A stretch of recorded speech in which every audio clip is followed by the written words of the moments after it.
sering menipu. Ironisnya, dunia ini seringkali terpaku kepada kemasan, sesuatu yang terlihat cemerlang, terlihat gilang gemilang. Tidak peduli jika di dalamnya keropos, lemah, asalkan labelnya made in luar negeri, barang tetap dibeli meskipun mahal dan belum tentu hebat. Yesus justru kebalikannya. Dia seolah-olah berada dalam bungkus yang buruk, jelek, tidak berharga, kecil, lemah. Tapi sesungguhnya dialah sang singa dari suku Yehuda, tunasnya. Gambaran Yesus sebagai anak domba dalam kitab Wahyu merupakan yang sangat favorit. Tidak kurang dari 29 kali gambaran itu dikemukakan. Gambaran ini juga yang mengecoh orang Yahudi dan orang Farisi. Ketika gambaran mereka tentang Yesus adalah seorang perkasa, pahlawan, perwira, panglima perang, gagah perkasa, tetapi tidak kelihatan itu sehingga mereka menolak. Sebaliknya yang muncul justru seorang anak tukang kayu dari desa di provinsi utara yang miskin, yang disebut sebagai anak domba, sesuatu yang tidak biasa mereka terima, sehingga mereka pun menolaknya. Selanjutnya, dalam ayat ini ada gambaran bahwa anak manusia telah tersembelih, yaitu bertangguh 7. 7 artinya lengkap, sempurna. Sedangkan tanduk bagi seekor binatang artinya kekuasaan dan kekuatan. Ini menegaskan anak domba yang kelihatan lemah, yang tidak berdaya itu ternyata menyimpan kekuasaan dan kemuliaan yang tidak terbatas. Bermata 7 artinya maha tahu, lengkap, dia tahu persis, tidak ada yang bisa tersembunyi, tidak ada satupun yang dapat tersembunyi di hadapannya. Penglihatannya menembus segala macam tembok tirai, sehingga tidak ada yang tersembunyi baginya. 7 tahun datanglah anak domba itu dan menerima gulungan kitab itu dari tangannya, dari tangan dia yang duduk di atas tangkai. Jika kita menggambarkan situasinya kira-kira begini, dalam suasana yang hikmat, hening, dan mungkin penuh ketegangan, dengan langkah tegap, pelan tapi pasti, anak domba melangkah mengambil takhta untuk menerima gulungan kitab dari tangan Allah.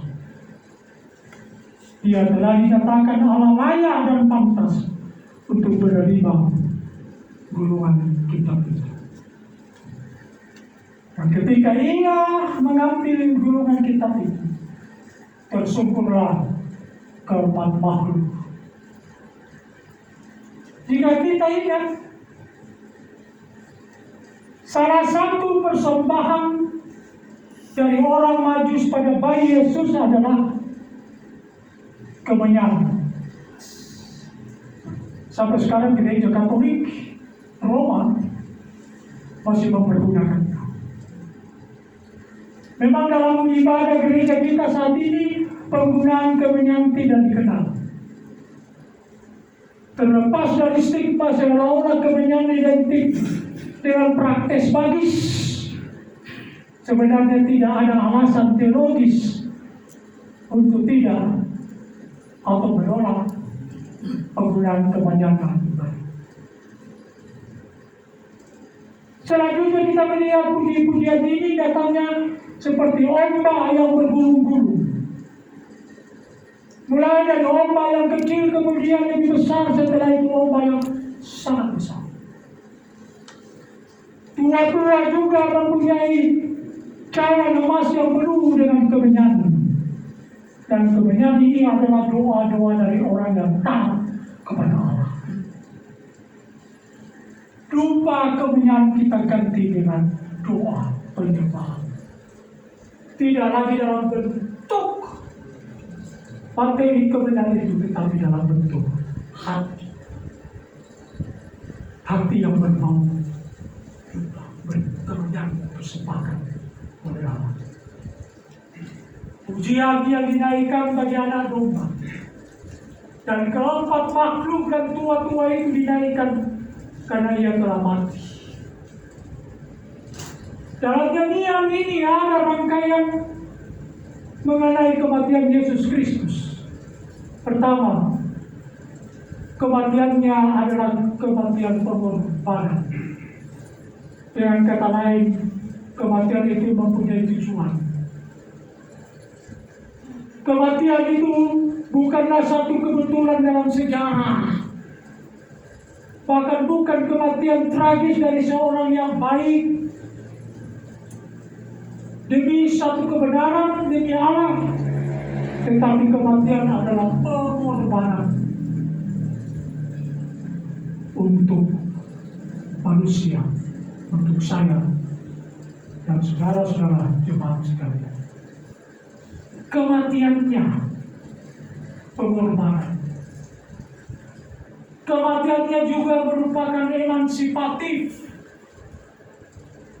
Dari awal sampai akhir perjanjian baru penuh dengan ide mengenai pembebasan manusia yang dicapai melalui diri Yesus.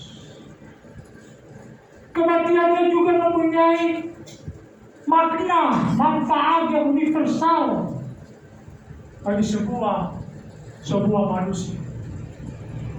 Kematian Yesus juga merupakan kematian yang berharga. Ia tidak mati untuk sesuatu yang sia-sia. Dalam nyanyian pujian ini ada 3 aspek dalam karya Yesus yang disebutkan sekaligus. Aspek apa itu? Ia membuat kita menjadi raja. Kematiannya, pengorbanannya. Ia membuka kesempatan bagi manusia untuk menerima hak kerajaan. Karena menjadi anak Allah. Manusia sudah menjadi anak Allah sebetulnya sejak penciptaan. Namun kini setiap orang dapat menjadi anak Allah yang baru berdasarkan anugerahnya. Yang kedua, yang membuat kita menjadi imam. Luar biasa. Di zaman kuno, hanya imam saja yang mempunyai hak untuk mendekati Allah. Pada saat seorang laki-laki Yahudi memasuki bait suci, ia boleh melintasi ruang kaum perempuan. Akhirnya ruang kaum laki-laki Yahudi pun dapat dilintasinya. Namun dia tidak boleh memasuki ruang kaum imam. Ia harus berhenti di sana. Tidak boleh melangkah lebih jauh. Namun Yesus membuka jalan bagi semua semua orang untuk mendekati Allah. Setiap orang yang percaya menjadi imam dalam arti mempunyai hak untuk datang ke hadirat Allah. 1 Petrus 2 ayat 9 ya. Tetapi kamulah bangsa yang terpilih, imamat yang benar. Ia memberikan kepada kita kemenangan. Umatnya telah memerintah seluruh bumi. Dan ini bukan kemenangan politis ataupun material. Inilah rahasia bagi hidup berkemenangan. Dalam keadaan apapun. Yohanes 16 ayat 33. Dalam dunia kamu menderita penganiayaan, tapi kuatkanlah hatimu, aku telah mengalahkan dunia. Dalam Kristus, uraian panjang lebar yang disaksikan oleh Yohanes, di dalam Kristus ada kemenangan atas diri kita sendiri, yaitu kemenangan atas ego kita dan kemenangan atas keadaan apapun, kemenangan atas dosa. Bila kita merenungkan apa yang dikerjakan oleh kematian dan kehidupan Yesus bagi manusia, maka tidak enak lagi mengapa semua makhluk dan tua-tua ini menaikkan nyanyian pujian bagi. Nyanyian pujian dinaikkan oleh malaikat surga yang tak terhitung jumlahnya. Mereka berdiri melingkari takhta, dan keempat makhluk dan semua tua-tua yang di lingkaran kedua yang lebih besar.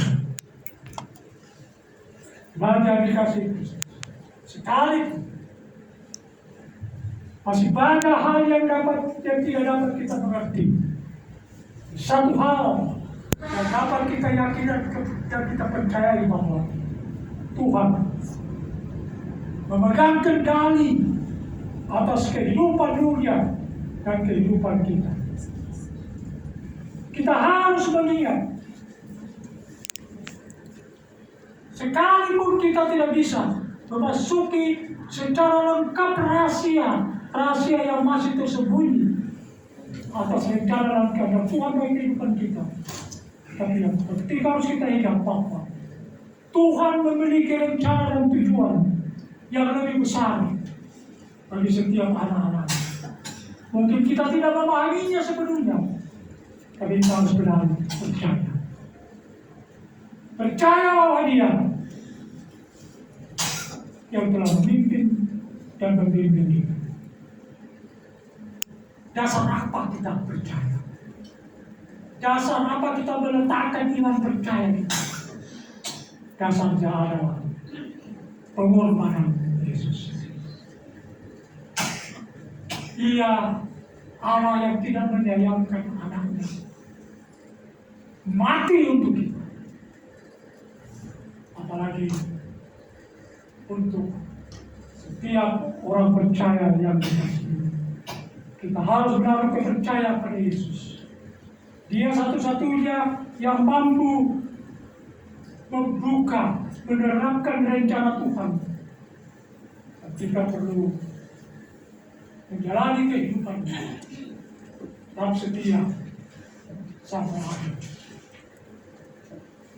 Doa kiranya iman percaya yang Tuhan karuniakan itu menjadi kekuatan bagi kita untuk tetap berada di dalam situasi apapun. Kita harus selalu mampu memuji menyembah Tuhan. Dialah yang berhak dikatakan mendapat kemuliaan, kehormatan, dan pujian. Semoga dengan firman Tuhan hari ini kita selalu melihat bahwa Tuhan tidak pernah melepaskan kendali kehidupan anak-anaknya. Kepercayaan akan akhir zaman memberi kekuatan kepada kita semua. Baik yang kecil, lemah, menderita, tertindas, teraniaya. Kiamat pada satu pihak memang mengerikan. Kehancuran dunia yang lama, tetapi bukan akhir cerita. Akhir zaman malapetaka bagi yang jahat, kebebasan bagi yang benar. Dengan demikian, kenapa kita harus resah? Kenapa kita harus gelisah? Kalau kita benar-benar siap menghadapi yang akan terjadi, sebab Tuhan yang berbimbing dan menolong kita. Tuhan memberkati. Amin. Amin.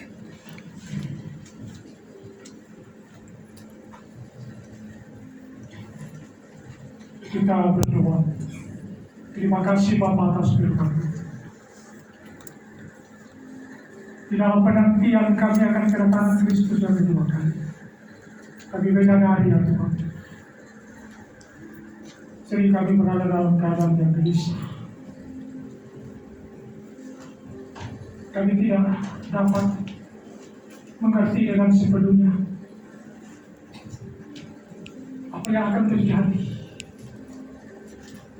Tapi kami bersyukur bahwa Engkau telah mengaruniakan kepada kami iman. Iman itulah yang Tuhan yang kami pakai menjadi landasan kami ketika kami berada di dalam kebingungan, ketidakmengertian. Sehingga dengan demikian, dengan iman itu kami mengatakan bahwa sungguh Engkau yang telah berkorban bagi keselamatan kami. Engkau juga pasti yang akan menolong, mengantar kami agar kami tetap mampu bertekun, setia, berdoa dan berjaga-jaga di dalam menanti penantian kedatangan Kristus yang kedua. Banyak umat-Mu yang Tuhan yang berada dalam situasi-situasi yang mungkin berbeda. Kami mohon Tuhan datang mengurapi sehingga iman percaya yang Tuhan karuniakan, yang Tuhan anugerahkan terus menjadi kekuatan bagi kami. Sebab kami percaya Tuhan peduli dengan setiap kehidupan anak-anak. Terima kasih Bapa di surga atas firman Tuhan itu. Haleluya. Semua orang percaya mengatakan amin.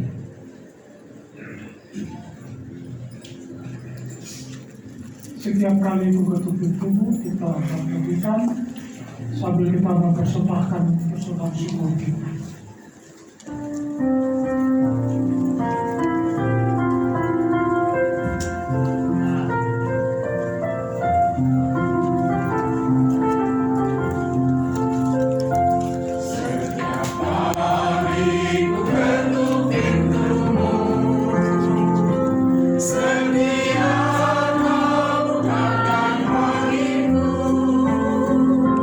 Tanpa malu ku minta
kasih ya Tuhanku, terima kasih ya Tuhanku, karena aku telah menjadi milik-Mu. Ku bertanya kepada jiwaku, siapakah teranganku, hingga ku menjadi buah hati-Mu. Terpujilah Tuhan selamanya. Kasih Allah tak berkesudahan, setia selama-lamanya. Pertolongan tiba pada waktunya. Terpujilah Tuhan selamanya.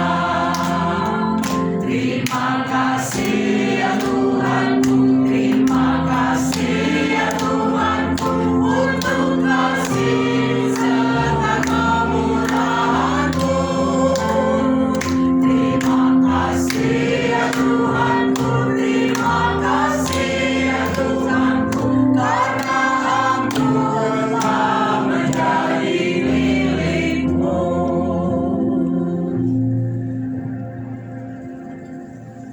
Kami telah membawa persembahan syukur kami. Terima kasih ya Tuhan atas kasih dan kemurahan-Mu yang Kau selalu nyatakan di dalam kehidupan anak-anak-Mu. Ketika kami memberikan persembahan syukur kami mengakui bahwa padamu-lah semua yang ada pada kami. Kami boleh menikmati kasih dan kemurahan-Mu,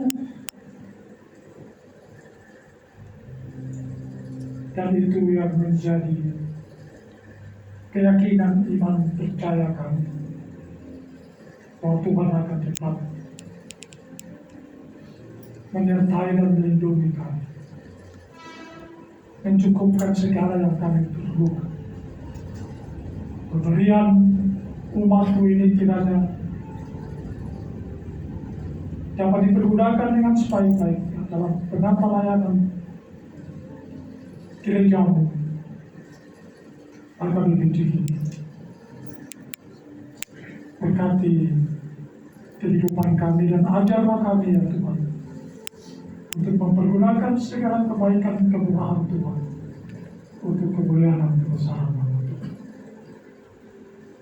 Kami akan mengakhiri ibadah, tetapi ibadah kami yang sesungguhnya akan kami lanjutkan di dalam kehidupan kami sehari-hari, di tempat ibadah kami